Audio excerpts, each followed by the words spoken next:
AP classes, but sort of a framework for how to study that I found really effective in my time in high school, where I'm not even kidding, like I was able to actually like learn 2 times as much in half the time of studying. And it's basically just a couple foundational principles and things to do while you study that are just going to make sure that you learn more in less time. And that will basically ensure that you get better scores on your AP exams, on your SAT, on your classes, everything else. So first, I'll just have each of us go around. We'll say our name, our grade, and our preferred method of studying. Obviously, if you are not a high school student or a middle school student, you don't have to say your grade. But so I'll start. My name's Arthur. I'm a senior this year, and the way I typically study for things is I watch videos and then I test myself on those videos. So I'm just going to go down the list of names and I'll have each of you go. So Nicholas, could you unmute yourself and speak?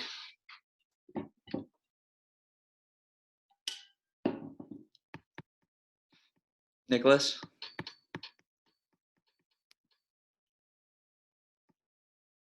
Can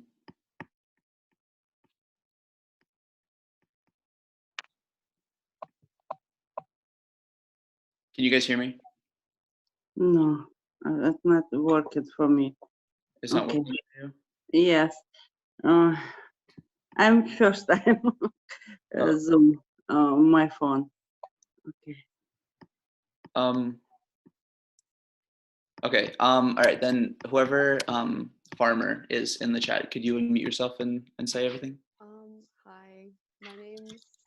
My name's I'm just gonna start with an H. Just put it out there. Don't know if I want it because it's my last name. Don't want to put my full name out there, but I'm a sophomore and I'm doing AP Bio this year. And I typically study by like drawing out flashcards and then studying them later. And I find that really helps if I'm like drawing something. And that's just how I study. Thank you. How about Misha? Can you unmute yourself and? My name is Michael, or Misha in Russian. I'm going to be a freshman next year, and I just use flashcards online or on paper. And Sergey or Dan, either or. Dan. I'm Dan. I'm going to my freshman year next year, and I usually study by doing worksheets. Okay, thank you. And Alyssa?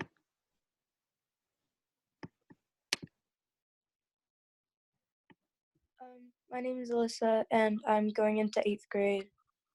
So I like to study using like different worksheets and ways that I can use terms and stuff that I learned. And yeah. Okay, thank you. And Adele? My name is Adele. I'm going into 8th grade next year. And I'm a visual learner, so I usually like to either draw out what I'm like studying or write it out multiple times so that like I can see it and remember it better. Okay, thank you. I think that's everyone. So I'm going to move on to actually teaching you kind of the framework that I use to study. I'm back. All right, so this, I found a YouTube video about a year ago that kind of introduced this idea of the STICK framework. And it consists of 4 parts, which are spacing, testing, interweaving, and categorizing.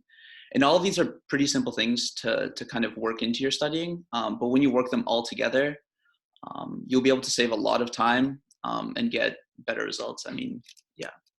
So the first part is spacing. And so spacing, a lot of people don't really think about because they like to cram for tests. And I'm certainly guilty of that because if I find out I have, a math test in a week or something, I'll usually save my studying for the night before. But especially when you're talking about AP exams, which are cumulative exams of a whole year of studying, it's really important that you space out your studying. And this is because your memory of things deteriorates over time.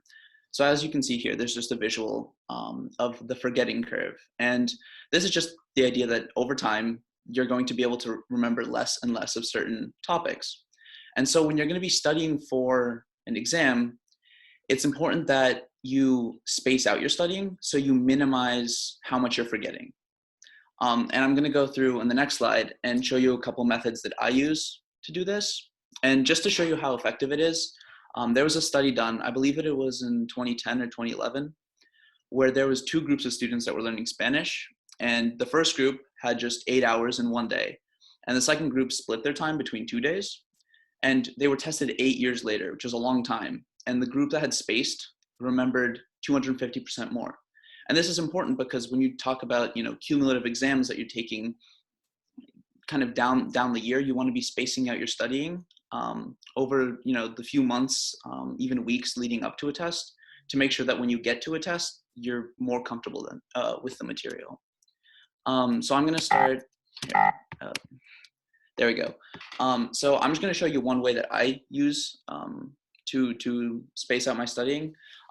There's different ways that people do it, but here's kind of a framework. So one app that I use is this website called Notion. And this is kind of its own complicated thing, but it's not so much that Notion is important as the tables that I make. So for example, this year I'm taking AP Micro and AP Macro Economics, the exams. And if I scroll down here, can you guys see my screen right now? Yeah, we can. Okay, so right here, if you notice, I've split out my studying into the different sections of economics, right? So chapter 5, 6, 7, 8, 9, 10. And I have a code here where I write down the date where I last studied it and how comfortable I felt with it at that date. And this is important because when I go back to study, I don't plan out my studying as I'm going to do this chapter this week, I'm going to do this chapter next week. I just plan out the days where I'm going to study. So if I have an exam, say I have an AP exam in 2 weeks, I'll plan out, hey, I'm going to study every other day, right, for an hour a day. But when I actually sit down to study, I study the topics that I'm the least comfortable with because that's where I have to learn. And so what this helps me do is I can look, for example, and I can see that chapter 5, I studied on April 14th in chapter 6. That was a long time ago. So if I'm going to be taking this exam next week, I should probably review these things before because I've probably forgotten some of the material from those. Versus the ones that I've done recently, right over here, May 6th, I'm going to know pretty well because I was comfortable with them. But if you notice when I went to study, for example, on May 6th, I knew that I still wasn't comfortable with chapter 10, which was factor markets. So I chose to study that day. And this is important because I'm repeating and reinforcing the things that I'm forgetting over time, as well as studying the things that are hardest for me at the moment. There's another way, and that's just doing it over paper. Last year when I was studying for my AP chemistry exam, I made this table on my iPad of notes where I did a similar thing. I wasn't very good about it with AP chemistry last year. But basically here it's just April 5th, April 7th, how comfortable I was with the material at the time. So that when I went back to study, I could study the thing that was hard, that I had most likely forgotten by then. And just by spacing out my studying for like an hour every other day for like a couple weeks, I was able to do much better on the exam than if I had tried to cram everything in one moment. So that's basically the first really important thing. And it's kind of hard to do because we like to wait till the last minute. But when you're talking about big exams like finals, midterms, AP exams, if you start studying for your subjects about a month in advance, you can save a lot of time because you're only doing like an hour once in a while. And you're going to be able to learn and memorize a lot more than if in the days before your AP exam, you're spending 3 days of 12 hours a day studying, trying to learn for a test. So the next part, and some of you mentioned in your responses of how you like to study, you talked about flashcards. And flashcards, as well as just testing yourself, is really, really, really important to your studying. And if you take nothing else away from this entire presentation, I really think that you should remember to test yourself on whatever you learn. And that means while you're learning, as well as when you're reviewing. So just to demonstrate how effective this is, there was a study in 2011 with 4 groups. So one group read material only once, a second group read the material 4 times, A third group read the material and then made a mind map from it after putting aside the book. And a fourth group would read the material and then took a practice test. And so when the entire, like all four groups were tested a week later, as you can see, the fourth group recalled 270% more than all the other groups. And this is really important because when I used to study for an exam, say for a history exam, I would go over, I'd open my history textbook and I just reread my chapter and take notes on it. But what I found after studying for however long and taking so many classes is that that's a really ineffective method. It's almost as good as not even studying. I mean, it doesn't really boost your score that much.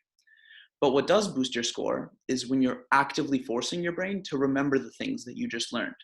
So when you read material and then you take notes, your brain isn't really active. When you highlight, you're highlighting, but if you think about it, when you highlight something, you usually don't remember the next day.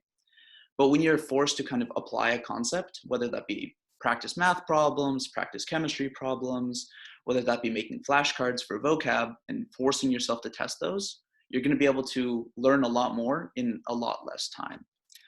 And so there's a lot of different ways you can do this. I'll show one thing in Notion, which you can do in, you can kind of do the same thing with Quizlet and OnKey, which is another app I'll show. But for example, in my class notes for school, I just completely stopped taking any notes that weren't questions. So for a while, I would just turn my class notes into Quizlet flashcards. And then later when I got Notion, this app, I was able to start doing this, where the teacher on the board would write, risk is something. And I would make a drop-down question with what risk is under the drop-down.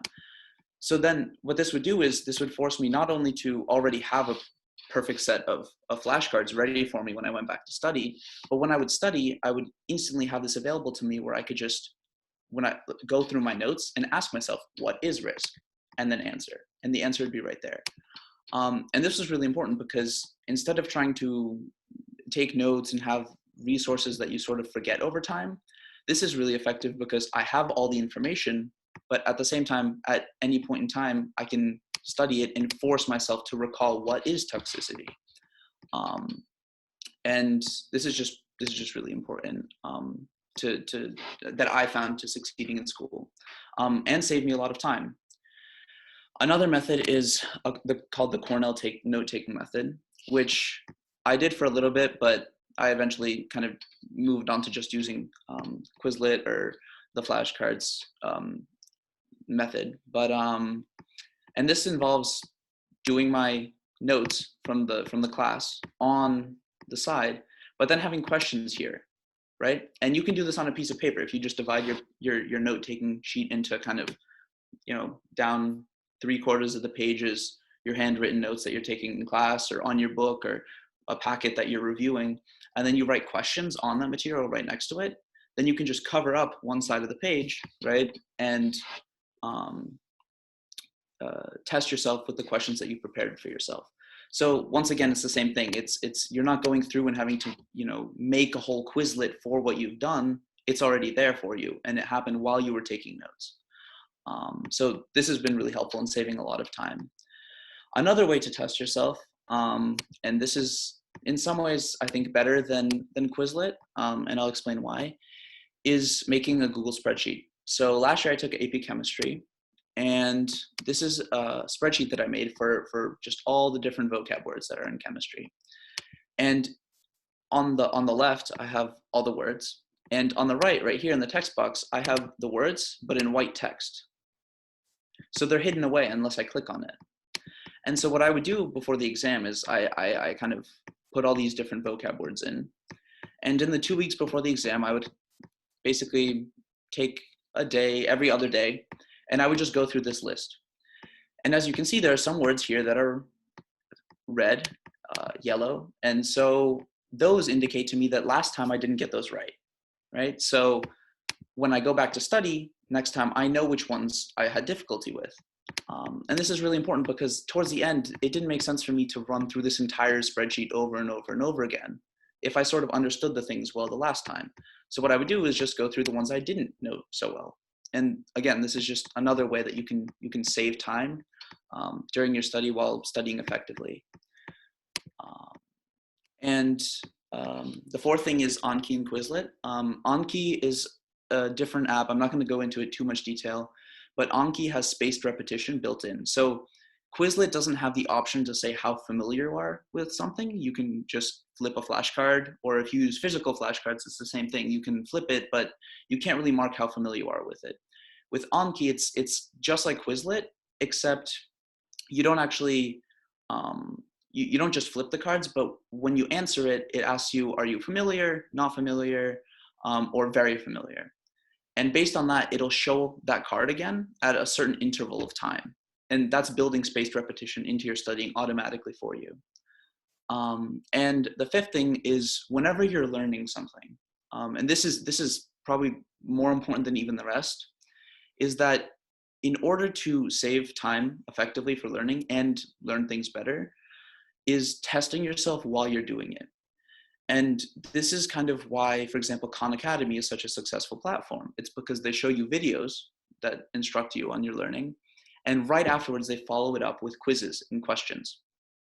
And when you're studying from your textbook, whether you're studying your class notes that your teacher gave you, it's really important to say, read 2-3 paragraphs and just put your hand over it and say, what did I just read? And what you'll notice after a while of doing this is you're not going to have to study as much when you get to the actual exam date, because you've been studying the entire time you've been learning the material. Because when you've been learning the material and reading your book, you're not just going through and blankly staring at the page and hoping the words sink in, but you're forcing yourself to think about it and engage your brain. And this is just another way to save time while studying, while still doing really, really well. So the next part of this, so we had spacing, we had testing, and the next thing is interweaving. And this is basically the idea of whenever you sit down for a study session, as soon as you feel like something is easy, just move on to a different subject. So I think often, especially for big exams like midterms or finals or AP exams, there's a lot of material that you have to learn. And people often set aside, hey, today I'm going to do chapter 9, the next day I'm going to do chapter 10, chapter 11, whatever, so forth, until they cover everything for the exam.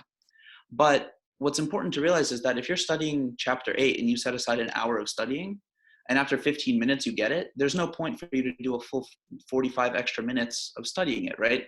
Mix in those other topics. And interweaving is going to make studying a lot harder. But you have to remember that when you're studying things and you're bringing the different, for example, if you take a Quizlet deck and you all of a sudden shuffle up all the cards, and so now it's a bunch of different topics in different moments, you're forcing your brain to work harder, but that's also building those connections faster. And so there was a 2010 study that showed this, and it was a really long, convoluted study, but basically it said that interleaving made practice harder, but it doubled the scores on a test given one day later. And as you can see, if this is done in a scientific study, I mean, it really does help. And when you combine this with spacing out your studying, when you combine this with testing yourself on stuff, and you're also interweaving different topics and making sure that you're constantly challenging your brain, you're going to cut your studying time down significantly, especially when you talk about huge exams like finals, midterms, AP exams.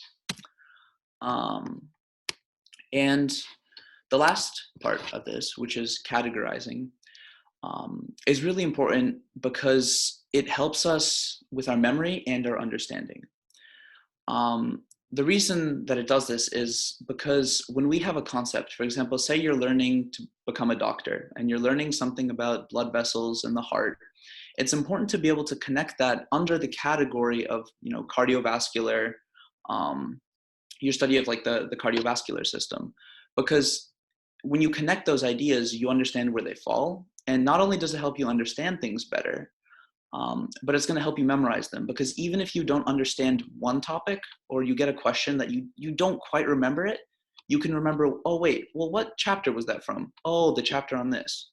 Oh, well, what else, what other topics were in that chapter? This, and you can kind of find your way back to the answer.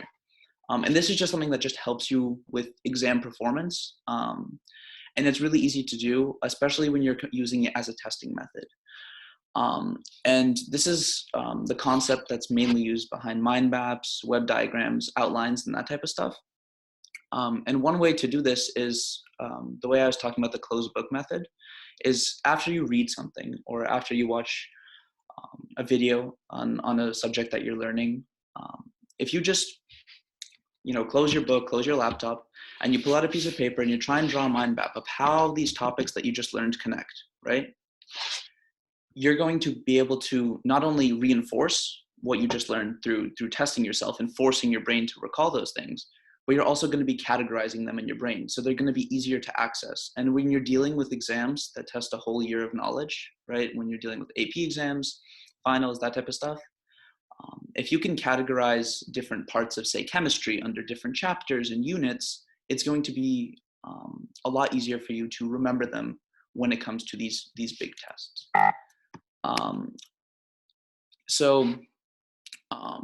As I talked about, so there's mind maps. And one really important thing, and you saw it a little bit in my Notion, kind of the spaced repetition table that I made to make sure I was spacing my studies, is scoping the subject. And this goes through, if I talk about a subject like microeconomics, I want to split it up into basic concepts. I want to split it up into supply and demand and other things that go off of that. And when you're taking notes on a subject, often instead of going through your history textbook and just kind of going through it as is, try and split your notes up. And you learn this when you're younger, into headings. But what I do is, instead of looking at the headings and just doing them as I go, the very first thing I'll do in my notes is I'll write down all the headings first. So I'll go chapter 1, heading 1 is, I don't know if it's history or something like the ancient era, and then it'll go different civilizations in the ancient era. Then I'll go to Chinese civilization, Indian civilization, Roman civilization, etc. And when I just go through and I have this kind of this small outline of the different units that I'm going to be learning, it's easier to then kind of place everything you learn into those units and remember, what civilizations certain technologies connected to, and etc. So that's basically all I really have for you today. It's not anything crazy. It's not rocket science. But these 4 things, when you combine them together, really diminish the amount of time that it takes to study. And I personally took a lot of AP classes in high school, a lot of really hard classes, and I did really, really well in them. And everybody always assumed that I was, studying all day, killing myself doing them. But it wasn't really that I had to study that much. It was just that I had to make sure that I was studying properly. And by spacing out my studying, by testing myself, by interweaving the subjects, and by categorizing what I was learning, I was able to spend way less time actually at my desk, in front of my book, in front of my notes. And I was able to spend a lot more time doing the things I loved while still getting really, really good grades. So that's basically what I have. And if any of you guys have any questions, please don't hesitate to voice anything that you have a question about. I'd be more than happy to help.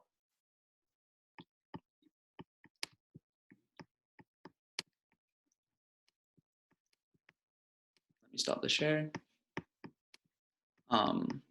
Do any of you have questions, like apps, Notion, anything of that sort? I was kind of curious about like Notion and stuff, and like what that app kind of did, and like kind of how like you felt about your first AP test, because I haven't taken any. I'm gonna take my first one. Okay. Yeah. So Notion, it's a relatively new app. I actually, that YouTube channel that I watched probably a year ago,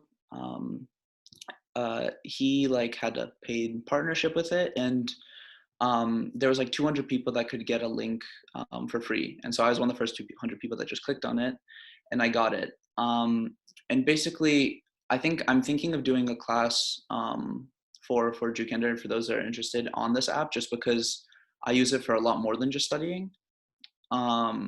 So it's really hard to explain, but it's sort of like an app where you can make whatever you want from it. You can drag and drop different boxes into different areas, and you can make a to-do list, you can make a monthly schedule, you can make questions like I did for myself, notes, and everything's kind of in one place. But I don't think I can really explain much more than that without kind of going deep into it and showing it. So I'm thinking of doing a class on it. But if you want to learn more about it, if you just Google Notion app, there's a lot of videos out now about it and what it is and how to get it and how to use it. And then to your second question, which is the AP exams, you're what, freshman this year? I'm a sophomore. Sophomore, okay. So what exam are you taking? AP biology. AP biology. Okay, so I never took AP bio, but I took AP chemistry, and this year AP exams are obviously different because they are online and they have been online before. But I would honestly say don't worry too much. A lot of AP exams have a very generous curve, and that just basically means that you don't have to get 100% to get a 5. You only need to get about a 70% to get a 5 on most exams. So I'd say just in terms of studying, if you kind of use these things until whenever your exam is, I really think that you'll be in good shape. It's not really that stressful when you get into it, knowing that if you get just around a 70%, like you will get a 5. And that's a lot easier than most of your in-class tests. So that's about as much advice as I can give. Thank you. Yeah, of course. Does anybody else have any questions?